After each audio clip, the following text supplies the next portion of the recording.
তাইওয়ানে সামরিক সরঞ্জাম বিক্রি ও সহায়তার মার্কিন ঘোষণার প্রতিক্রিয়া জানিয়েছে চীন। দেশটির পররাষ্ট্র মন্ত্রণালয় যুক্তরাষ্ট্রের এই পদক্ষেপকে আগুন নিয়ে খেলা বলে অভিহিত করেছে। কাতার ভিত্তিক সংবাদ মাধ্যম আল জাজিরা জানিয়েছে, গতকাল রোববার চীনা পররাষ্ট্র মন্ত্রণালয় একটি বিবৃতি দিয়েছে। বিবৃতিতে বলেছে, তাইওয়ানকে সমর্থন করা ও অস্ত্র সরবরাহ আগুন নিয়ে খেলার মতো।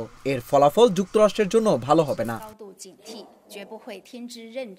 এর আগে গত শনিবার মার্কিন প্রেসিডেন্ট জো বাইডেন তাইওয়ানের জন্য সামরিক সরঞ্জাম ও প্রশিক্ষণের জন্য 57 কোটি 10 লাখ মার্কিন ডলার পর্যন্ত সহায়তা অনুমোদন করেছেন। এছাড়া মার্কিন প্রতিরক্ষা বিভাগ শুক্রবার জানিয়েছে 29 কোটি 50 লাখ মার্কিন ডলারের সামরিক সরঞ্জাম বিক্রির অনুমোদন দেওয়া হয়েছে। তাইওয়ানকে নিজেদের ভূখণ্ড বলে দাবি করে চীন, তাই যুক্তরাষ্ট্রের এই পদক্ষেপ পছন্দ হয়নি চীনের। চীনা পররাষ্ট্র মন্ত্রণালয় বলেছে, তাইওয়ান প্রণালীতে শান্তি ও স্থিতিশীলতা ব্যাহত করে এমন বিপজ্জনক পদক্ষেপ যুক্তরাষ্ট্রকে বন্ধ করতে হবে। এর আগে গত সেপ্টেম্বরেও তাইওয়ানকে 56 কোটি 70 লাখ ডলার সহায়তা দিয়েছে যুক্তরাষ্ট্র। এরপর আবারও 57 কোটি 10 লাখ ডলারের সহায়তা অনুমোদন করলেন বাইডেন। যুক্তরাষ্ট্র বলছে, তাইওয়ানের আত্মরক্ষার সক্ষমতা বৃদ্ধি ও চীনের হুমকি প্রতিহত করতে তারা এই সহায়তা দিচ্ছে। যুক্তরাষ্ট্রের সহায়তাকে স্বাগত জানিয়েছে তাইওয়ান। সামাজিক যোগাযোগ মাধ্যম এক্স হ্যান্ডেলে তাইওয়ানের পররাষ্ট্র মন্ত্রণালয় বলেছে, তাইওয়ানের প্রতিরক্ষার প্রতি মার্কিন সরকারের প্রতিশ্রুতি পুনর্ব্যক্ত হলো এর মাধ্যমে। মার্কিন রাজনীতিতে বিশ্বের শীর্ষ ধনী ইলন মাস্কের প্রভাব বাড়ছে। তাকে ভাবা হচ্ছে যুক্তরাষ্ট্রের পরবর্তী প্রেসিডেন্ট। এরই মধ্যে ডেমোক্রেটরা তো বটেই, অনেক রিপাবলিকান পর্যন্ত মাস্ককে বলছেন প্রেসিডেন্ট, আর নবনির্বাচিত প্রেসিডেন্ট ডোনাল্ড ট্রাম্পকে বলছেন ভাইস প্রেসিডেন্ট। স্থানীয় সময় রোববার মাস্কের প্রেসিডেন্ট হওয়ার সম্ভাবনা নিয়ে কথা বলেছেন ট্রাম্প।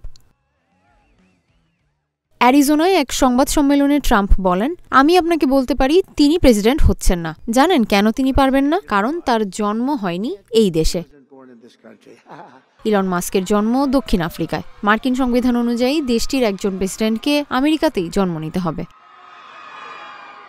বার্তা সংস্থা এএফপি জানায়, সরকারি অর্থায়ন বিল নিয়ে যুক্তরাষ্ট্রে সদ্যই তৈরি হওয়া অচলাবস্থার পর সামাজিক যোগাযোগ মাধ্যম এক্সে ট্রেন্ড হয়েছে প্রেসিডেন্ট মাস্ক শব্দটি।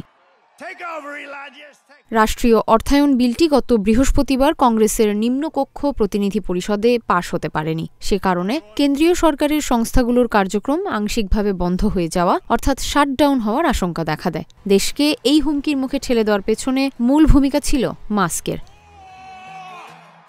2025 সালের মার্চ পর্যন্ত জাতীয় সরকারের খরচ চালানোর জন্য রিপাবলিকান ও ডেমোক্রেটদের সম্মতিতে আনা ওই অন্তর্বর্তী বিলে বাগড়া দিয়েছিলেন ইলন মাস্ক। বিলটিতে খুবই ব্যয়বহুল ব্যবস্থা রাখা হয়েছে বলে সোশ্যাল মিডিয়া এক্সে প্রকাশ্যেই সমালোচনা করেছিলেন তিনি।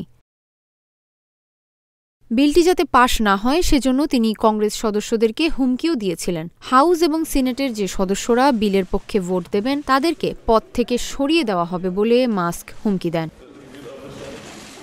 ট্রাম্প প্রথমে বিলটিতে রাজি থাকলেও মাস্কের ঘোর আপত্তির পর তার সুরেই কথা বলেন তিনিও। এমন পরিস্থিতিতে মাস্ককেই বেশি ক্ষমতাশালী ভাবতে শুরু করেছেন অনেকে। তাই ট্রাম্পের বদলে এখন মাস্ককেই প্রেসিডেন্ট বলে বিদ্রূপ করছেন কংগ্রেস সদস্যরা। বিশেষ করে ডেমোক্রেটরা মাস্ককে নিয়ে ব্যঙ্গ করে নানা মন্তব্য করছেন। ব্রাজিলে একটি যাত্রীবাহী ছোট উড়োজাহাজ বিধ্বস্ত হয়েছে। এতে উড়োজাহাজটিতে থাকা 10 যাত্রী সবাই নিহত হয়েছেন। গতকাল রোববার দক্ষিণ ব্রাজিলের পর্যটন শহর গ্রামাডোরে এ দুর্ঘটনা ঘটেছে। বার্তা সংস্থা রয়টার্স এক প্রতিবেদনে এসব তথ্য জানিয়েছে। রিও গ্রান্ডে দো সুলের গভর্নর এডুয়ার্ডো লেইট জানান, গতকাল সকাল 9টার দিকে একটি দোকানের ওপর উড়োজাহাজটি আছড়ে পড়ে। এ সময় পাইলট লুইস ক্লদিও গ্যালেজি সহ বাকি 9 যাত্রীর সবাই মারা গেছেন। লুইস ক্লদিও নিজেই উড়োজাহাজটির মালিক ছিলেন, আর যাত্রীরা সবাই ছিলেন তার পরিবারের সদস্য। রয়টার্সের প্রতিবেদনে বলা হয়েছে, উড়োজাহাজটি বিধ্বস্ত হওয়ার পর দোকান ও এর আশপাশে থাকা অন্তত 17 জন আহত হয়েছেন। আহতদের হাসপাতালে চিকিৎসা দেওয়া হচ্ছে। এদের মধ্যে 2 জনের অবস্থা গুরুতর। গভর্নর এডুয়ার্ডো লেইট বলেন, 1990 সালে তৈরি টুইন ইঞ্জিন পাইপার PA 421000 নামের উড়োজাহাজটি সকাল 9টার কিছু সময় পর ক্যানেলা বিমানবন্দর থেকে উড্ডয়ন করে সাও পাউলো রাজ্যের জুন্দিয়াইয়ের দিকে যাওয়ার পথে প্রতিকূল আবহাওয়ার মধ্যে পড়ে। উড়োজাহাজটি প্রথমে একটি ভবনের চিমনিতে আঘাত করে। ধ্বংসাবশেষ কাছের একটি সরাইখানাতেও ছড়িয়ে পড়েছে। Aeronautical accident investigation and prevention centre বা সেনিপা এই দুর্ঘটনার কারণ অনুসন্ধানে তদন্ত শুরু করেছে বলেও জানান তিনি। রিও গ্রান্দে দো সুল রাজ্যের সবচেয়ে জনপ্রিয় পর্যটন শহর গ্রামাদো। পার্বত্য অঞ্চলে অবস্থিত এই শহর চলতি বছরের শুরুর দিকে নজিরবিহীন এক বন্যার কবলে পড়েছিল। এতে বেশ কয়েকজন প্রাণ হারান। ধ্বংস হয়ে যায় শহরটির অনেক স্থাপনা, অর্থনৈতিক ক্ষতিও হয়। পানামা খাল দখল করবেন বলে মার্কিন প্রেসিডেন্ট ডোনাল্ড ট্রাম্পের দেওয়া হুমকি উড়িয়ে দিয়েছে পানামার প্রেসিডেন্ট হোসে রাউল মোলিনো। তিনি বলেছেন, পানামা খাল পানামার সত্ত্বাধীনই থাকবে। মার্কিন সংবাদ মাধ্যম নিউ ইয়র্ক পোস্ট জানিয়েছে, গতকাল রোববার সামাজিক যোগাযোগ মাধ্যম এক্সে একটি ভিডিও পোস্ট করেছেন পানামার প্রেসিডেন্ট হোসে রাউল মোলিনো। ভিডিওতে তিনি বলেন, পানামা খাল ও এর সংলগ্ন এলাকার প্রতি বর্গ কিলোমিটার পানামার সত্ত্বাধীন, আর তা পানামার সত্ত্বাধীনই থাকবে। তবে তিনি ট্রাম্পের নাম উল্লেখ করেননি। এর আগে গত শনিবার মার্কিন প্রেসিডেন্ট ডোনাল্ড ট্রাম্প বলেছিলেন, মার্কিন জাহাজের সঙ্গে অন্যায্য আচরণ করছে পানামা যদি চ্যানেলটির নিরাপদ, দক্ষ ও নির্ভরযোগ্য পরিচালনা নিশ্চিত করতে না পারে, তাহলে আমরা দাবি করব যে পানামা খাল আমাদের কাছে সম্পূর্ণরূপে ও প্রশ্ন ছাড়াই ফিরিয়ে দেওয়া হোক। ট্রাম্প তার নিজস্ব সামাজিক যোগাযোগ মাধ্যমের প্ল্যাটফর্ম ট্রুথ সোশ্যালে আরও লেখেন, মার্কিন জাহাজ ও বাণিজ্যের সঙ্গে খুবই অন্যায্য ও অন্যায় আচরণ করা হয়েছে। এই জলপথের ব্যবহারের জন্য পানামা যে মাশুল দিচ্ছে তা হাস্যকর।